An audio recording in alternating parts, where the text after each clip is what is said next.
Vikings versus Texans, GMG In The Raw, will be starting shortly.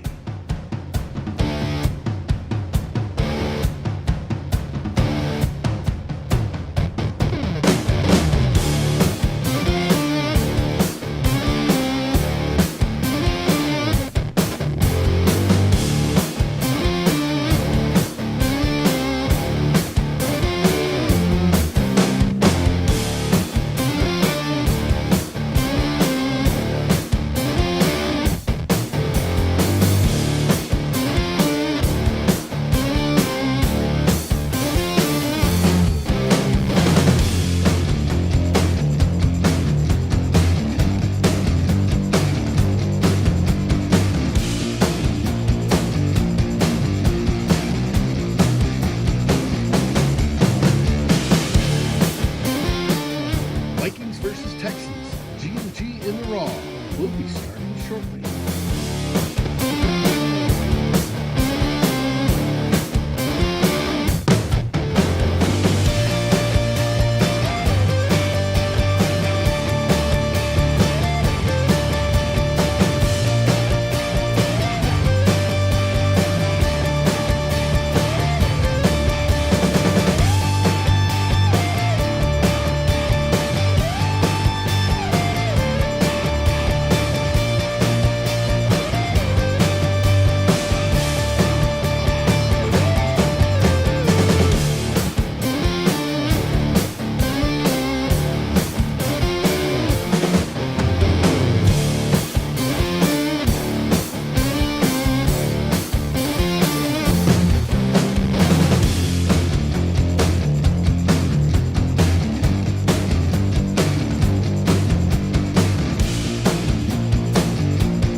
Vikings versus Texans, GMG In The Raw, will be starting shortly.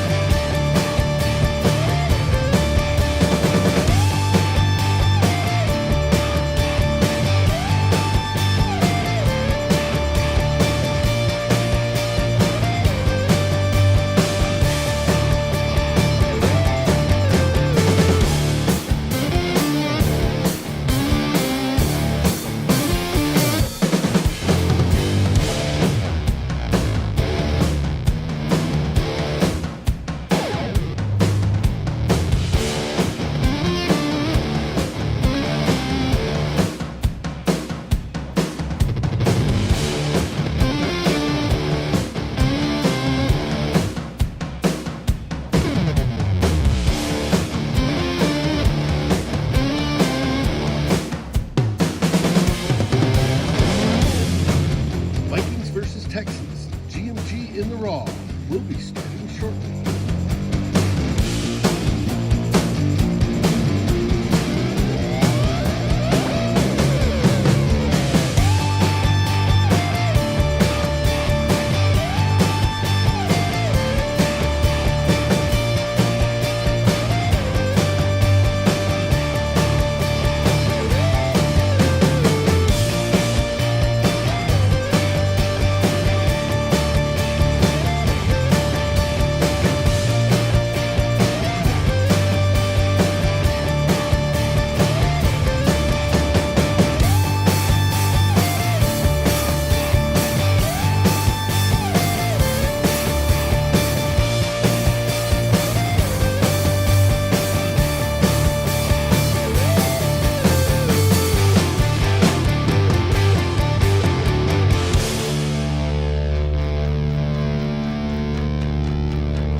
Vikings versus Texans, GMG In The Raw, will be starting shortly.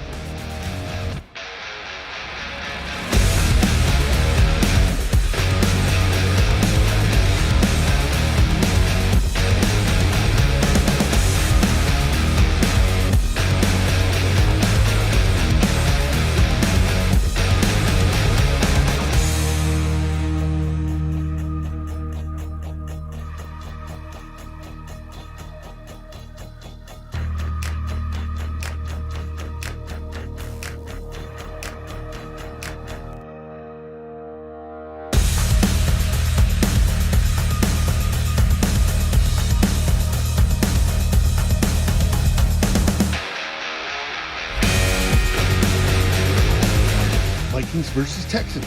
GMG in the Raw.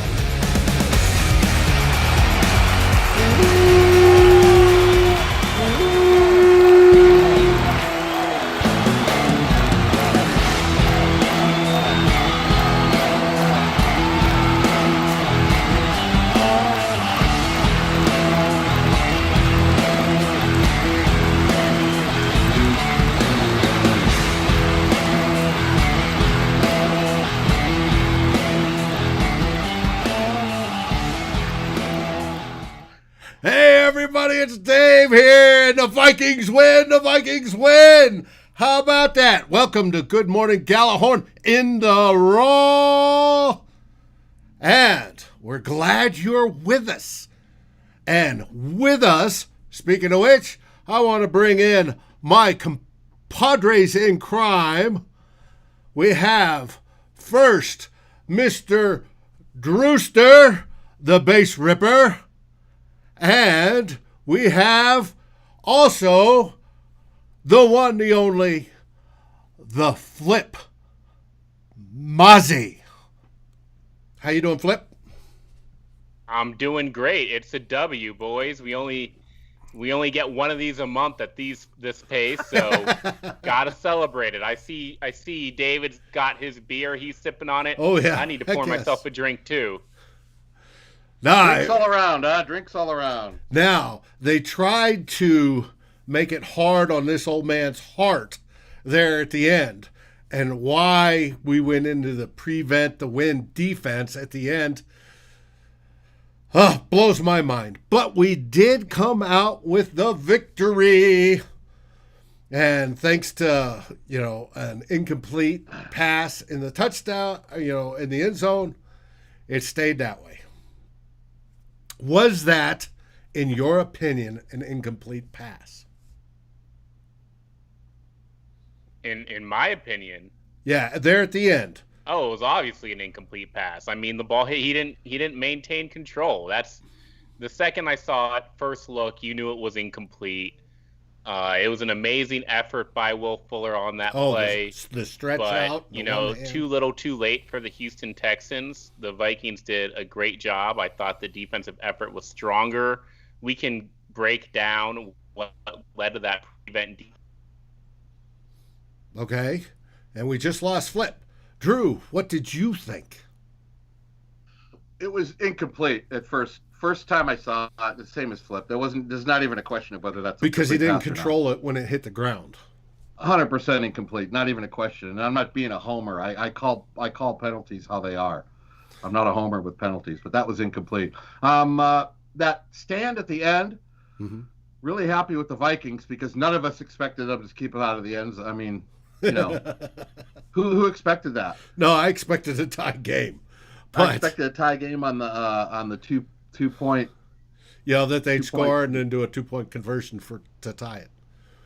But that's what I'm saying. It's hard on this whole man's heart to see stuff like that. I was screaming in the middle of the third quarter we needed to get to 35 points.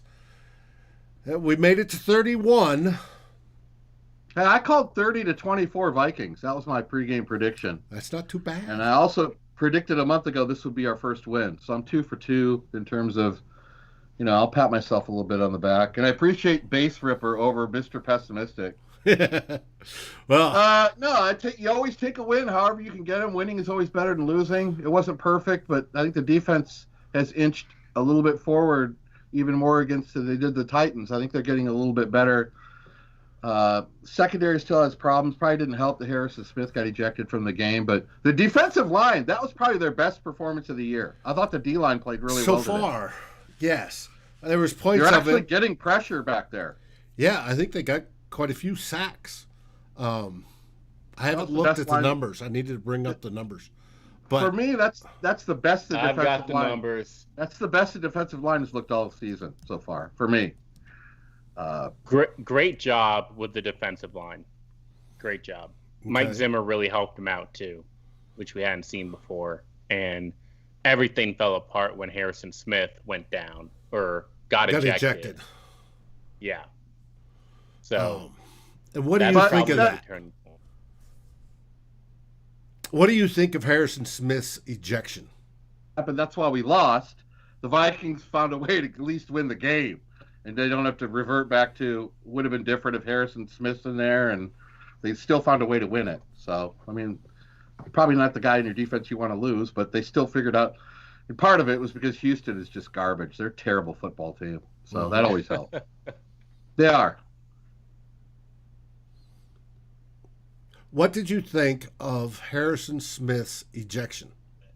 I thought Mike Zimmer did a great job against Deshaun Watson. Confused by the double A gap look Zimmer showed him that resulted in a free sack for DJ Wanham. He was confused by some of the zone blitzes, only rushing 3, but Watson had nobody to throw to. Right. And it was an amazing game plan by Mike Zimmer. It was the type of defensive strategy that we're used to seeing from Mike Zimmer that we just didn't see over the first 3 weeks. It fell apart because, Harrison Smith gets kicked out of this game.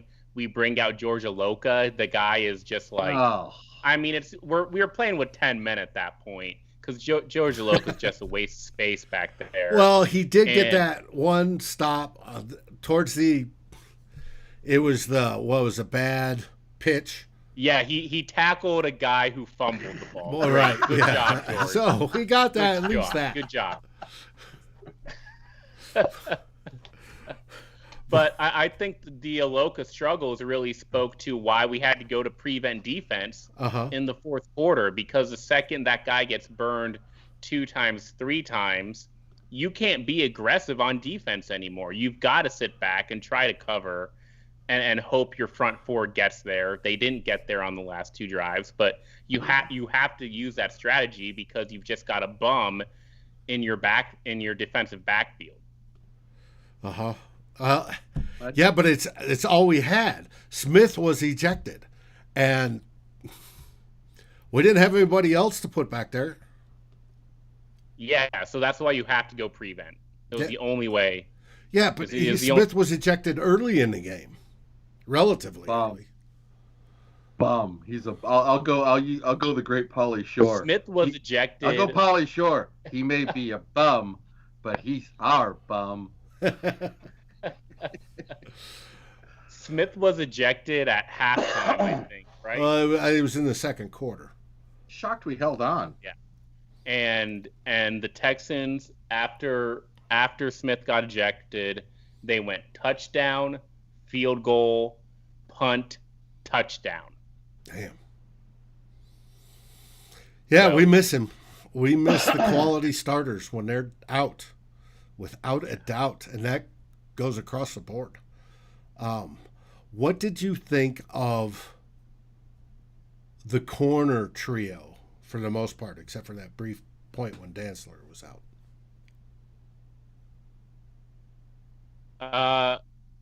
Drew, why don't you take this one? I thought Hill played really well today. I thought Hill played, and I don't think we had one penalty on the DBs, did we? I think we had one on Hill. Only one, though. Yeah, that's kind of shocking for a Vikings secondary not to get flagged for, That's kind of what I was expecting. I think the DBs played well. I think they're falling into a little bit more. They're a little bit more comfortable at what's going on. I think there's still a long way to go.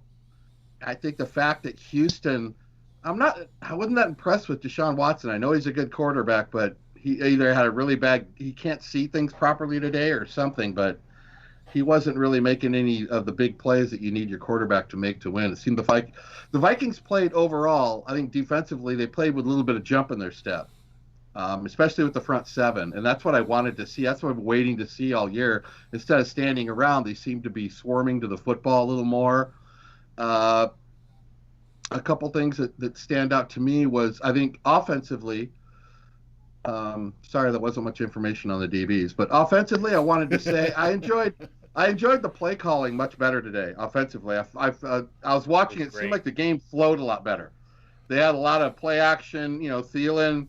I have no idea how the Houston Texans were 3rd in the NFL in pass defense, because at one point we were carving. What about that pass Thielen caught? There wasn't anybody within 50 yards of him, and he starts running like diagonally across the field. And I'm laughing, going, Well, they were confused back there, or they had injuries or something. But it was a play action pass. That's what it comes down to. And you talk about the defense, the corners. They had a solid game. It wasn't anything special, but this is an offensive football team. This is the first time in the Mike Zimmer era where we're leaning on our offense to generate wins here rather than the defense. This is not sit back and let the defense shut them down after scoring 20 points. We've got to put up numbers. So it's really encouraging to see the Vikings offense do it.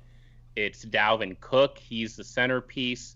Unbelievable Everything game. the Vikings do is based off of the Dalvin Cook run game. All the passing success, that play where Adam Thielen's wide open, that's a play action pass that's opening him up. And so the run game does open up the play action a little more. Well, it does here in Minnesota. I'm not going to say it's true anywhere else. Go ahead and call Jason and let him know that information. Yeah, I'll call Jason right now. I mean, you kidding me? You wanna trot out this offense without Dalvin Cook and see what it does? You want to argue that we shouldn't have paid Dalvin Cook? No, that guy deserves every penny he got. He's the center of this offense, and nothing works without him. We had a disagreement a couple years ago. I said when your running game is being effective, your play action is better. And Jason said the two aren't correlated. And I said, yes. Because he was looking at some NFL scrapper, some weird-ass equation. No, the game's won on the football field. Dalvin Cook was amazing today. The offensive line wasn't great for Dalvin. He was breaking tackles in his own backfield every other play, just fighting through. He wanted amazing. it more than anybody else on the field. And when you got a guy like that with the captain's badge on his chest, leading the team both emotionally and physically, that's what you get. You get a much better result from the Vikings. You get a much better effort. You get a much better attitude. It's exactly what we need. I love Dalvin Cook. So do I. He is a quality. That was a Florida State type Dalvin Cook game for me because I watched him a lot in college. He turns the 2-yard run into a 9-yard run. So instead of 2nd and 8, you're in 2nd and 1. Yeah, and he gets tackled on a 4-yard run, and he's pissed about it. What about stiff-arming that guy? Hold on. Stiff-arming that guy going into the end zone. That was beautiful. But his production went down. He only had 130 yards on the ground for 27 carries, a 4.8 yard average per rush, and he had 2 receptions for 16 yards. Hey, Flip, the play I would pull out of the playbook and not use anymore is 4th and 1 with Cousins on the bootleg. I was fucking shocked when they ran that. That was the quarterback screen. It was great. Do you know what that does to a defense when it's 4th and 1? They're like, we need a stop. And then you just have Kirk Cousins just bootleg up around him. He doesn't make that. We're all going, Once he does that, I'm like, we're going down. This is a touchdown, man. Zach Cunningham, J.J. Water just crying. They're gonna go to bed. They're going to have nightmares about Kirk Cousins scrambling on 4th and 1 tonight. Yeah, Cook just keeps amazing. He's amazing running back. He's fun to watch. He just doesn't give up on any play. I think he should actually get more receptions. Turn him loose in the pass game a little more. I mean, the guy's so good in the open field. It's tough. We just don't pass that much. And going into this game, there was a lot of talk with, we got Jefferson going, but we didn't get Thielen going. And then, the week before against the Colts, we got Thielen going, but we didn't get Jefferson going. We just need to realize when this offense is leaning on Dalvin Cook, there's not going to be enough balls to go around. No, dude, if it's working, ride it. It's working. Justin Jefferson looks so comfortable out there, doesn't he? Be just fine, buddy. There was one catch where he was heading towards the flag, and it was double coverage, and Kirk put it just perfect. And in the camera angle, you saw it from the back of his hands, how he caught that football. You cannot teach that better to young receivers. That was perfection. Yeah, absolutely a thing of beauty. His 4th catch, that back shoulder throw, great throw by Kirk, but you can just see in his route running, he's faking inside, he's dragging the right leg as he cuts back to the perimeter, then twists to catch that on the back shoulder. twists again to get upfield and get a few more yards before he gets tackled. It's fun to watch. He's so natural because one of the things that stand out when you watch receivers come out of college is their confidence when they hit the pros. His confidence level is sky high. That guy has no fear. He knows where he's going on the field, and he knows the defenders. He almost busted another crossing route out. If he could have got away from that guy, he'd have scored again. So that guy is. I'm really happy the last 2 weeks to know that we have such a weapon. The easing period, the developments, put him in there. He's ready now. Ready and smooth. And I love how they waited. I think that was a great call by Gary Kubiak. Kubiak had a very tough first 2 weeks here doing the play calling, but now you can see, okay, his plan's starting to take some form.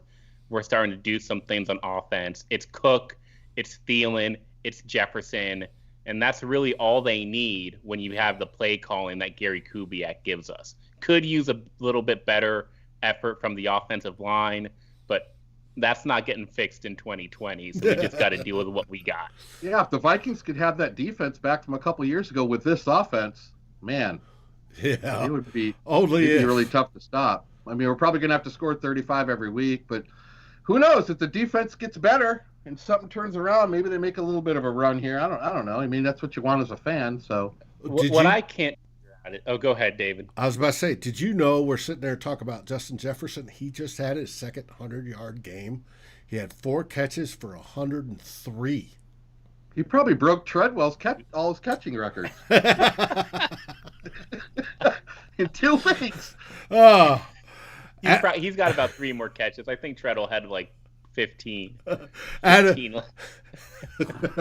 Poor Treadwell. Adam Thielen also had 8 catches for 114 and a touchdown, which was an awesome grab on that touchdown. What about that throwaway pass when Rudy caught it? I was cracking up at that, too. I thought it was a throwaway, too, when he lofted it, and I thought, oh, no, it's inbounds. Oh, no. And then Rudy snagged it. Sometimes you just get games where those things go your way. The Cousins run, the fumbled punt return by Houston, the lobbed up pass that Rudy caught. And I'll tell you, when it got to be at the end, it was 150 left, and they handed off to David Johnson, and his knee went down at the 1-yard line. I was screaming, why isn't Zimmer calling a timeout? He didn't call clock's ticking down. I mean, you need time to drive the field if they score and tie it, but then he did it the second down. But I thought the goal line stand was a great way for this team to win and get some confidence. I mean, the defense been skewered all season by the fan base and by the team and by the media. They're the ones that kind of, I don't want to say they won the game, but they stood up at the end and they won the game for the offense. It's one of those things where they're young, they've got injuries. I mean, no Danielle Hunter, no Harrison Smith, no Anthony Barr, and these guys are still making goal line stands. I think that's something that they can hang their hat on. It's not always going to be pretty with them, but really pleased with the effort today, really pleased with the play calling, and man, we just got to see a little bit more from them. The thing I can't tell about our defense is scoring is up across the National Football League. Mm-hmm. The Cowboys' defense sucks. The Falcons' defense sucks. The Packers' defense isn't that good. The Saints are getting up a lot of points. So I can't tell this is something that is just part of this whole 2020. Not a lot of practice time. Defenses are behind. The rules also are against them. The rules are, push more scoring. So I think we just need to start adjusting our opinions on the defense and say the offense has to win it. The defense just has to figure out whatever they can, because none of these teams league-wide are really putting up great defensive efforts. You got the Broncos and Jets putting up 70, dude. Something's in the air. I mean, come on. Those are two of the worst offenses. We saw the vaunted Titans defense, and we put up 30 on them too, and 486 yards. So you're right. It's all over the league. It's tough being a defender in the NFL these days. You best have an offense. But Kirk Cousins, let me tell you something about Kirk. David, let's hear it, Flip. Let's hear what you have to say about Kirk Cousins today. David, you got a stat line? Yes, I'm looking at it. Read it to me. He's 16 for 22, 260 yards, average of 11.8 yards per catch, 1 touchdown. He was 3 for 12 on sacks and a 127.1 quarterback rating. I'll take a 127.1. You didn't read the most important stat. 0 interceptions. 0 interceptions. Let's go. Clean football, no turnovers. I think we had 3 penalties all game. It's Mike Zimmer football. It's what we got to do. It's what we got to get the fundamentals right. We got to tackle. We can't turn the ball over. Yeah, I don't like it that close, though. my old man's opinion write-up that 3 people read. I had my 2 keys were beat them in the turnover battle and hold them to 28 minutes or less time of possession. I don't know what the time of possession was. Oh, no, I wanted to see that because I know we were leading way early in time of possession. I chose 28 minutes. I figured 28 minutes is only fair if the defense, because they've given, they're up in the high 30s right now. I mean, yeah, Houston put up a lot of yards on us, especially in the past game. Well, they had 10 minutes of possession time at halftime, or close to halftime, so we were right on cue with what I wanted to see. I just don't know what they finished with. They might have finished, I'm still thinking they finished under 30. I don't have the numbers in front of me, but... well, I'm looking at the numbers, but I don't see time of possession numbers. The Texans had 23 minutes time of possession. How much? 23 minutes. That's 5 minutes more than I was asking for. So, hell yeah, defense. Let's give the defense a little love today. Raking them over the coals the last 3 weeks. Yes, they did get off the field, which was... They started out with a 3 and out. I tripped over the coffee table and hit my fucking head. I couldn't believe what I saw. 3 and out on the first drive? What the hell is going on today? What I don't know what do we have YouTube questions, or I don't know who's even watching this. Hopefully we've got quite a few. Okay. Let's hear it. We have Nate Dunn, who's called in and said he was at the game today and just fell in love with Dalvin. He said it was a worthy game for Houston, in Houston. And he said, wow, how did Hitman get tossed? And obviously that was doing the leading with the head thing, which, most people, nobody's been tossed this season so far. That was the first. He says they fully expected Vikings meltdown on that final drive. But we all did. I say we all did. And if you say no, you're lying. Everybody expected this game to be 31-30, or at least kicking an onside kick or whatever they. Yeah. But he did say, they had 12,000 tickets. I don't think they sold them all. They were still talking about selling them all. That there were lots of Vikings fans there. Out of that 12,000. That's great. That's fantastic. Great. And of course, Rhino won't last after Seattle, but. Of course, Rhino thinks he didn't lead with the helmet. It's all over with. We don't complain about penalties on this podcast, or at least I don't. No. But Nate said that Harrison did say goodbye to the Vikings fans as he left. Good. So, which is good. We've also had Hiru. I think he's from the Far East. He says Dalvin Cook is just awesome. Incredible. No stat line can even put it together. And he says Texas offensive line was bad. So, that stuff happens. You take Dalvin Cook out of this offense, we're at like a 10-point team every week. We are. I'm being serious. There's no argument there.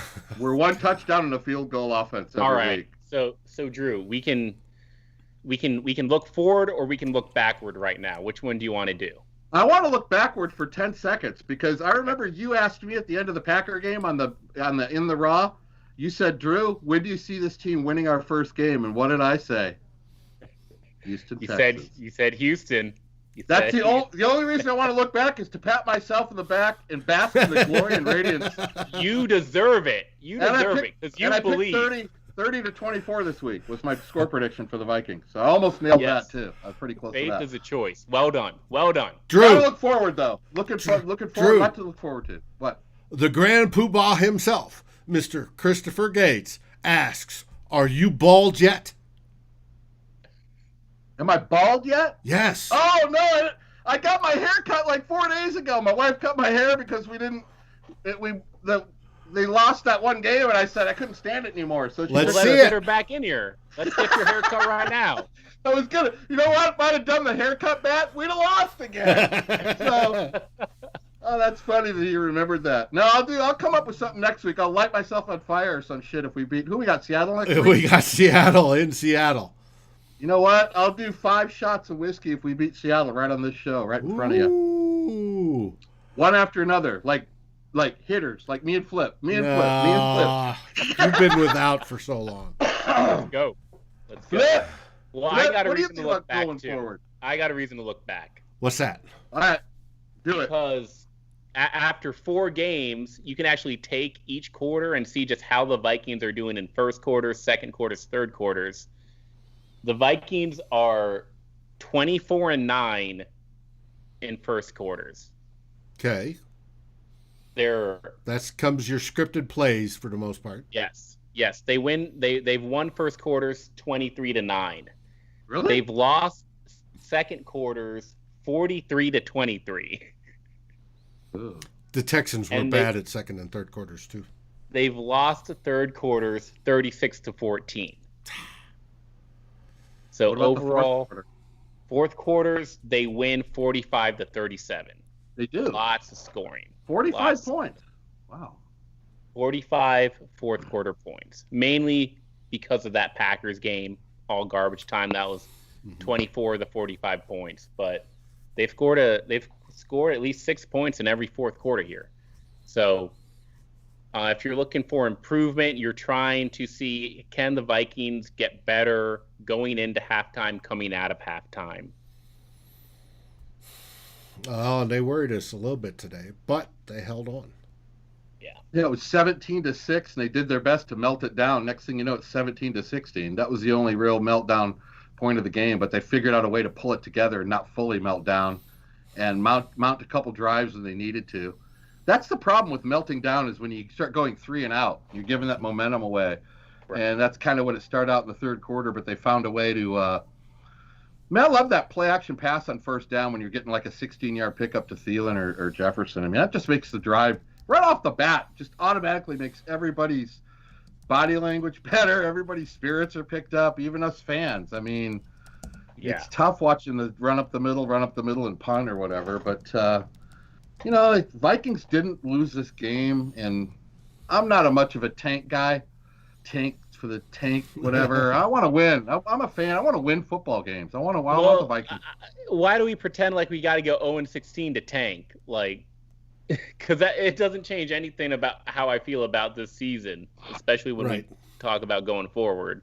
But you can still try to win games. You can still compete and see where you are in the last 4 games. You don't need to start tanking now. Let's just put some good football on. Let's figure out which of our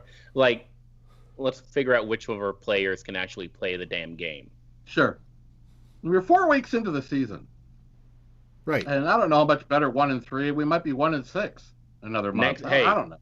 David, next 4. How many wins we got in the next 4? Well, we got Seattle, who almost got beat by Miami.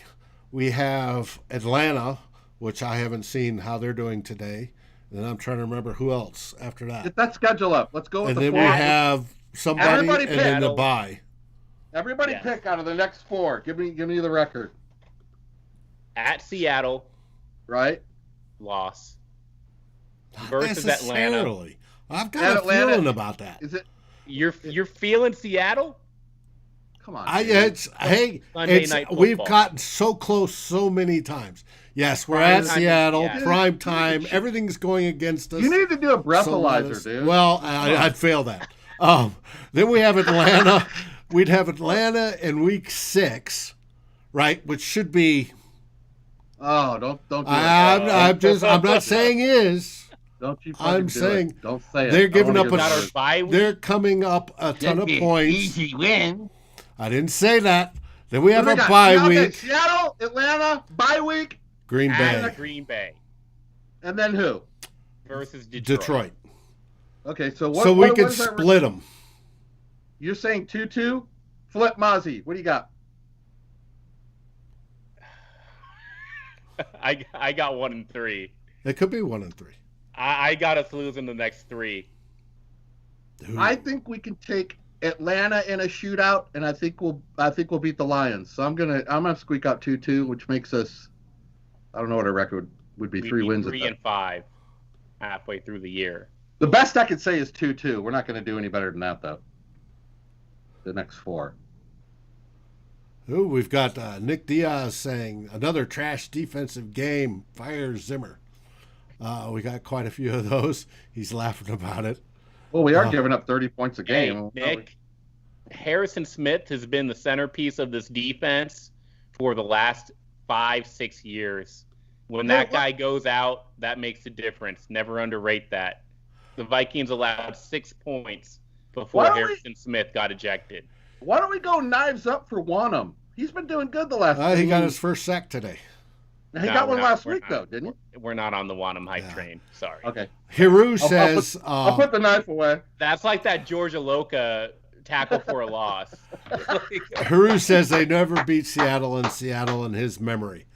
And I think that's right. I don't think Mike Zimmer has in the regular season. I remember, what was it? 2009, 2008, 2009, maybe 2007. Chester Taylor busted a 91-yard run in Seattle. We beat him that. We beat him that. I remember. If he doesn't remember, I remember. I remember beating him at the Kingdom when we had Herschel Walker. 21-17, way back then. baby. Nick Diaz says, stop trolling. Seattle's going to beat us by 50+. And he also says, we're going 1-8. Well, Nick, I hope you're wrong. 1-8 because even if we go 1-8 5? and we suck the rest of the season, we don't have the first pick. It's just the way the Vikings' luck is. You don't need the first pick. You need a good pick. First pick, you want to take, you want Trevor Lawrence. Without that first pick, you're not getting Trevor Lawrence. You don't have to get Trevor Lawrence to upgrade your trade team. up. We can trade up. With what? We have no second round pick. So did Zimmer save his job today? For another week. Here we go. That Saints game all over again. He called a better game defensively. He's got 9 defensive coordinators. This is what I'm expecting: is the defense to play a little better. But as much as I bag on Zimmer, he did a lot better today. I'm gonna give him credit if he today. pulls out an 8-8 season, his job's secure. How's he going to pull out an 8-8 season? We're gonna go 7-5 down the stretch. Maybe I gotta pull an intervention with Dave. One of these weeks, I gotta stop with this. That's serious, dude. What does he have to do to change his mind and not have a man crush on Zimmer? It's not me. It's the Wolves that have to be their mind I've been change. talking to you about Zimmer for 2 years, and there's no. And I've agreed with you. The whole office needs fired. If the Vikings are 5-8. He's got to be gone, right? Because then you're telling him to win the last 3 to go 8-8. I'm telling you, the Wilfs may say, no, we're keeping him for another year because this was the COVID year. It was weird. And no, we want the stability. And they may keep it. It's up to them. It's not up to us. Is there not COVID in Tennessee? You can't. Oh, there is. 20 players tested positive. They still beat us. You can't use continuity and stability over winning games. You can't use that. That's what Cincinnati did with Marvin Lewis for all those years. Hey, there comes we want stability. Well, you want to fuck, dude. What? Christopher Gates chimes in. It was 2006 with Chester Taylor with that 95-yard run. Thanks, Chris. Thank you, Chris. I was a couple of years off. I remember that play though. That was a hell of a run, wasn't it? Nick Diaz. Also, hey, you just stopped. Nick Diaz, tank for Trevor. Good friend who's a Texans fan, $100. He said it was the easiest money he's ever gonna make. Hey, That was funny. hey, That I was, was- hey, Flip. I was looking at my sports book this morning. Did you know the Jets are 750 to 1 to win the Super Bowl? So if you bet $100 on the Jets, you know what that means? $7,500 win. You threw $100 away. That means you're going to lose $100. Nate Well, good for you. Nate Dunn, who was $100 there is at the always a better stadium, day. said the best beer in Houston was Revolver, Blood, and Honey. Said it was absolutely amazing. Great beer. One of my favorites. You've had it? So I don't know if y'all know this, but I lived in Texas for 12 years. Blood and Honey is a go-to. I had several of those out down in Austin and Houston, on Rainy Street, in Dallas, Deep Ellum. Always drinking Revolver. Love that cool. take. Yeah, that's a good take. We gotten. I spent 11 hours in Dallas when I was 18 and never allowed back in the state the rest of my life. That's what I was told. They told them, we don't want to see you back in our state, and I haven't gone back because they kill people there when they don't follow rules. All right, because we are, because we are doing this show, we're missing the post game. Hiru says he wants to see Zimmer pop off on Thomason again. I guess that may have happened. We'll have to watch after this. Nate says Karbach Love Street is worthy too. That's another good beer. Arbach, very good. Long time since I've been in Texas. They had Pearl. California craft beers compared to the Texas craft beers, absolute crap out here in California. They got all these vegan wheat beers out here. Nobody wants to drink that crap. Dude. Get me back down to Texas. Nobody wants a fucking Brussels sprout ale. Oh yeah, That's all they they do. got here in California. That's all they got up in Sacramento. Yeah, you want to try my lima bean ale? It's really tasty. That's Sacramento's. That's where they put like golden flakes in their vodka. Nobody wants that. Goldschlager, dude. Exactly. So to go back to Zimmer, he had a better day, but this doesn't save his job. The Vikings played a pretty bad Texans team. I don't want to use that as, at least they won the game because they played the Texans team. They're an NFL team. Every NFL team's good. The Vikings won, but they could have won either way. We'll see what Zimmer does on this next 4-week run. What if they go on another October run? Yeah, where 3-3. Kirk Cousins goes God mode for October. Possible. Hiru says turnover. he was at. All we ask for from Kirk is no turnover. Hiru says he was also at the game today. Cool. We love when fans, especially at the game, join us afterwards. Chris Gates says that he believes that Chester Taylor run was the longest in Vikings history. He believes. Gates is on that, isn't he? He said. I remember it. And of course, Chris is famous for after the Vikings victory, he posted up the fight song today, first time this season. Hey, Flip, who was the quarterback when Taylor made that run? 2006? Come on, let's hear it. Oh, man. I don't know either, so hopefully Dave knows. I feel like that's right before Christian Ponder. Do what now? It was right. I think it was before Christian Ponder. Maybe like either like a Gus Ferrata or a Brad Johnson would be my guess. For who? Who was quarterbacking when Chester in Taylor ran at 90 yards against In Seattle? 96? 2006. 2006? Was that 2006 or 96? Tavares Jackson? Was he the quarterback? No. No? Maybe. I'd have to look. Now we have to find out. Yeah, now we have to look. Do it. All important information that the listeners are grappling for. Right. Hey. Well, I'm waiting and none of them come up with it. Chris says it's Kirktober. Did you get it? Ha! Nick Diaz says Tavares Jackson. Well, then I got it. Kick me down that $100 I don't this believe one. Nick Diaz. Well, you may be wrong. $100. No, Give Nick me that came $100. back and said it's Gus Ferrall. Brad Johnson. Brad Johnson. Rhino came back. It's Brad Johnson. It was Brad Johnson? Mm-hmm. Who's got 2 thumbs and knows his Vikings history? This guy. Chris says Tavares Jackson still. But we can look. That's what Pro Football Focus is for. So, Or for Pro Football Reference. There you go. Let's get it right. Reference. Pro Football Reference. Rhino says he looked it up. It's Brad Johnson. Hey, rest in peace, Tavares Jackson. Nick says Bubby Brister. Funny. Mwelde Moore threw a touchdown pass in this game. Damn. To Waltzing Mwelde. What college? Mwelde Moore. Jermaine from Mwelde Moore's Tulane. Yeah! We got to have a college pass to Jermaine Wiggins. I do not know where Wiggins went. College. And the last week I was trying to do some homework on Ryan Tannehill. Wait, why was I was watching a Titans game for some reason from 2012. Why? Why? That is the last game that Harrison Smith got ejected from. So it was fresh in my mind. I had just watched Harrison Smith get ejected 2 weeks ago. I was going to start the show after we lost today, and I was expecting to lose because when Ted Glover speaks in certainties, it usually happens, but he was wrong today. I was going to ask, when was the last time we went 0-4?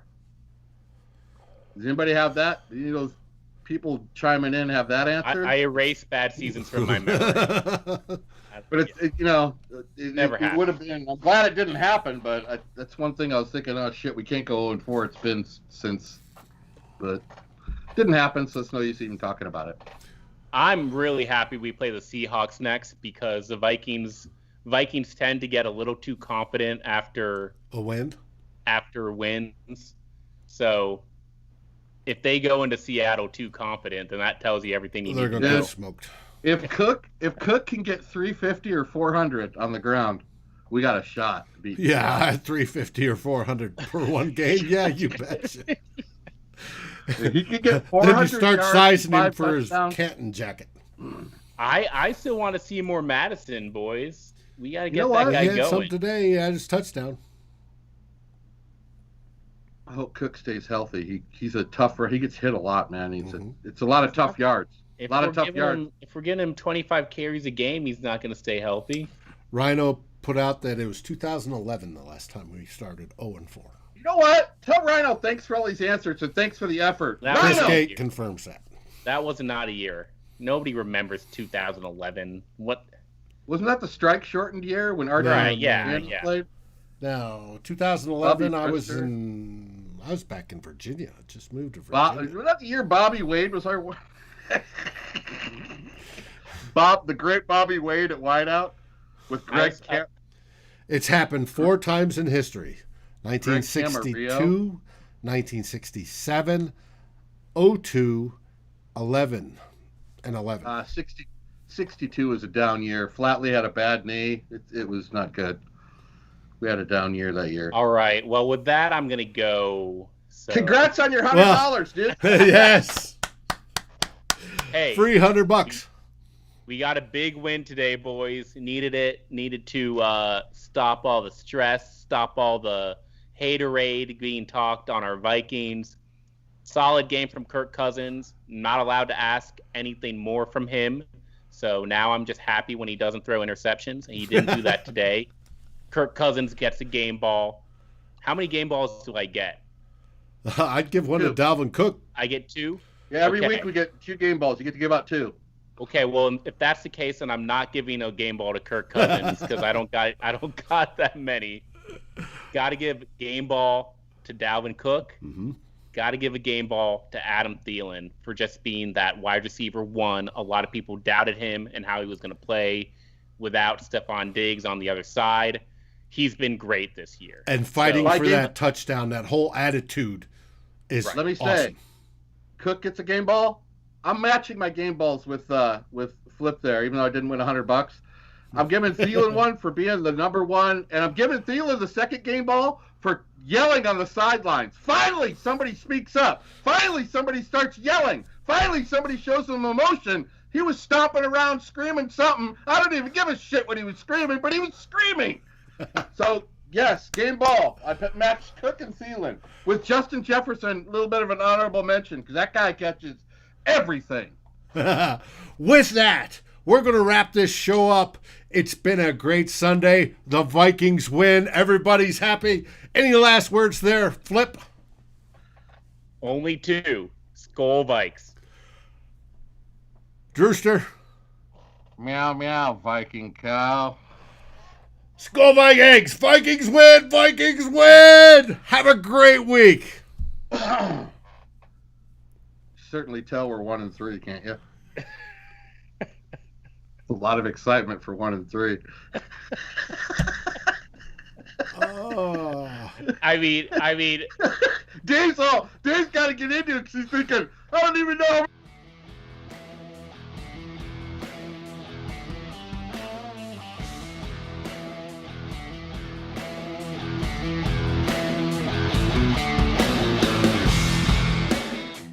Thank you for watching or listening.